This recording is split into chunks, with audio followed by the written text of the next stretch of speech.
Mandithathe elithuba ndibulise kuPresident weWesley Guild lesekete yaseSouth Africa. Ndibulise abashumayeli, ndibulise amagosa, ndibulise amadodana isigqeba manyana, omama isigqeba nemanyana, i-MCYU yonke iphela, isikolo secawa, otitshalakazi becawa, iWesley Guild, abathandi nabaxhasi beMethodist Church, umuntu obukeleyo ekhaya, mandibulise ekuseni nje. Sizawufumana ke ngoku isifundo sethu esisokuqala nesokugqibela lwancwadi yezenzo zabapostile, isahluko esikhulu u-7. Sifunde kulaa vesi ya54, sithintelwe yilaa vesi ya60 akananto. Izenzo chapter 7 verse 54 to 60. Ndiyafunda inhlokondaba ukufa kukaStefano. Ke kaloku bathi bakuziva ezi zinto bahlabeke ezintliziyweni zabo, bamtshixizela amazinyo. Ke yena ezele ngumoya oyingcwele waqwalasela ezulwini, wabona ubuqaqawuli bukaThixo noYesu eme ngasekunene kukaThixo. Wathi, yabonani, ndiwabona amazulu evulekile, ndimbona unyana womntu eme ngasekunene kukaThixo. Badanduluka ngezwi elikhulu, bazivingca iindlebe zabo, besuka indulumbane phezu kwabo ngamxhelomnye. Bamkhuphela ngaphandle komzi, bamgibisela ngamatye. Amangqina azibeka iingubo zawo ezinyaweni zondodana ekuthiwa nguSawuli. Ayemgibisele ngamatye uStefano, yena ebiza esithi, Nkosi Yesu, wamkele umoya wam. Uguqile ke ngamadolo, wadanduluka ngezwi elikhulu, wathi, Nkosi, ungabamiseli esi sono, akutsho, walala ubuthongo. Mastanders, ilizwi lakho Nkosi likhomba indlela sakulima. Ilizwi lakho Nkosi lisinikeza into esizawulala sityile. Ilizwi lakho Nkosi lingamandla. Lungisa iindlebe zethu, Thixo wethu olungileyo, xa sizawumamela ukutolikwa kwamazwi wakho, Thixo namandla amakhulu. Iintliziyo zethu zinikiliso lakamoya, Thixo wethu, kwenzela sikubone oko kumkani olungileyo. Mandinciphe mna, Thixo namandla amakhulu, ukuze kwande wena. Thetha wena Nkosi, ndilindile mna. Elo lizwi lakho lenkuthazo malivakaliswe kuyo. Ngqondoha yam nemboniselo yam, ngoku kude kube nginaphakade. Amen. Sifunda apha kwesi sicatshula, esi sicatshula sibhalwa nguLuka. Abashumayeli ke ngexesha elifanelekileyo bazawusixelela ngale nto kavolume 2 kaLuka, kuba uthi omnye umntu xa ethetha awukwazi ufunda igospeli kaLuka ungazifundanga izenzo. Ngoba uLuka into ayiqala kwigospeli uyigqibezela kwizenzo, kanti into ayigqibezela kwizenzo into ayiqalileyo kwigospeli. Eyona nto ke endinakuyikhankanya kubuchule ukuphetha bokubhala kukaLuka,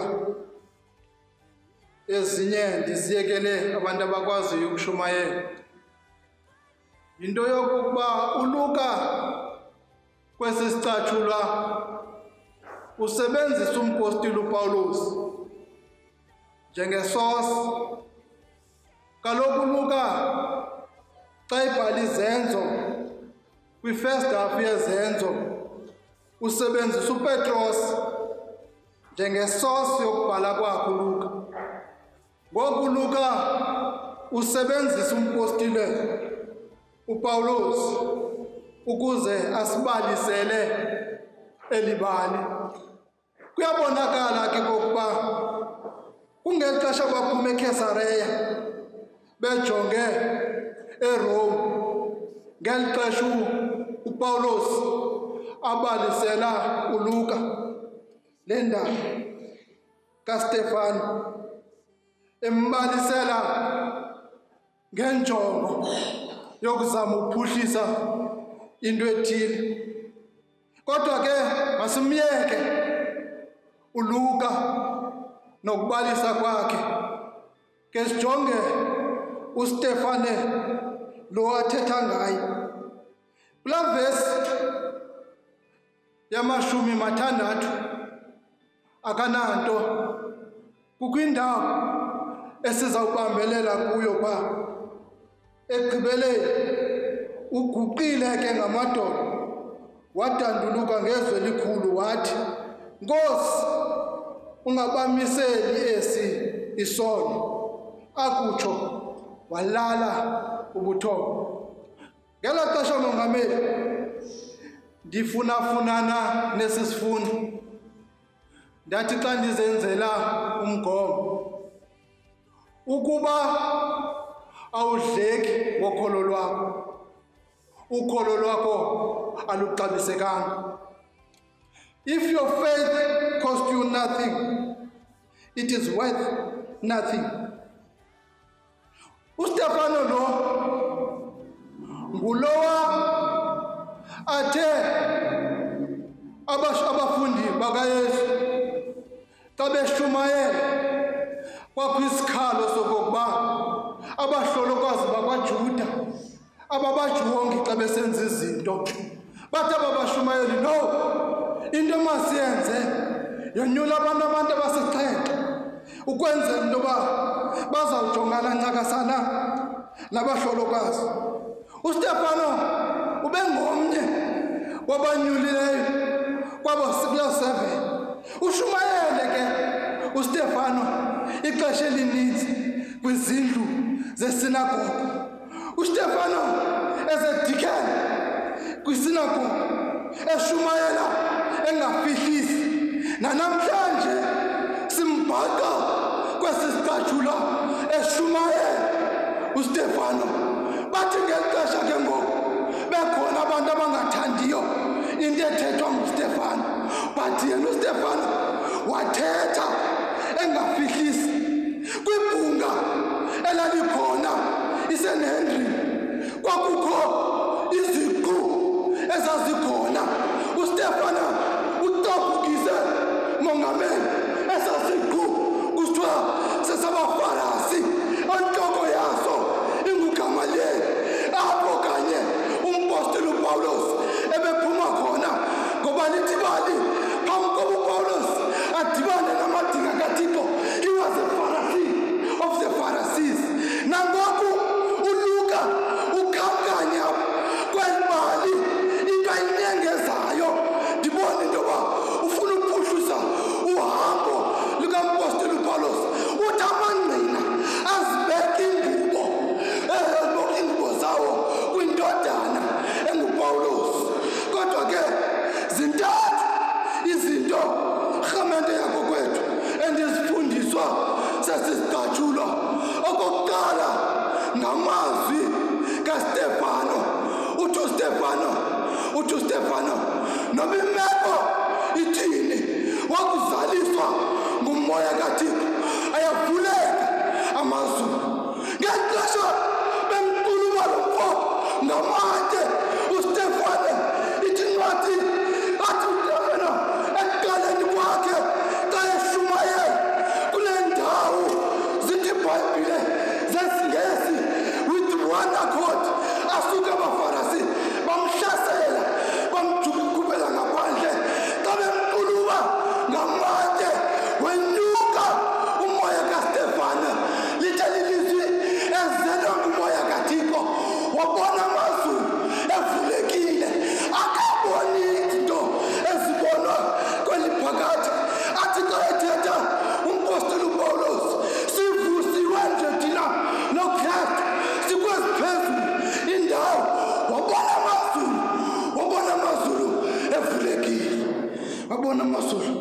bekuvulekile eyona nto ndiyifundisa yile nto ke ngoku yinto yokuba noba ukwephi imeko ujongene neyiphi wakho ayavuleka amazulu bathi abantu belilizwe bekuluma ngamate welilizwe usuke wena ubona izinto zaphezulu. Okwesibini into endiyifundiswa sesisicatshula sithe sisicatshula waguqa ngamadolo uStefano ithi ke ngoku le nto amandla womntu othandazayo asemadolweni sitsho le nto ndiyifundisayo. uStefano uthi ngoku benza le nto kuye wasuka uStefano waguqa amadolo emntwini ophethe ilizwi likaThixo angamandla ngoba yona nto ihlele emntwini onilizwi likaThixo kuguqa ngedolo athi uYesaya bona bathembela kuYehova bayahlazeka amandleni bamile impiko njengokhosi uyaguqa uStefano uthatha iposture yomntu athandazayo uyaguqa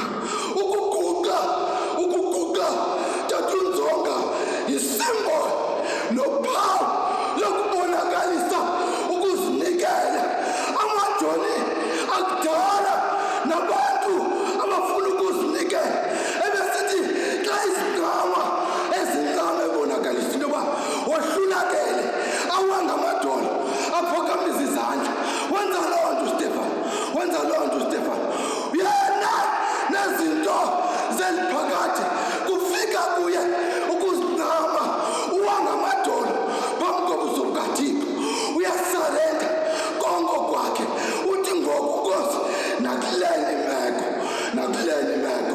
makulawule wena okokugqibela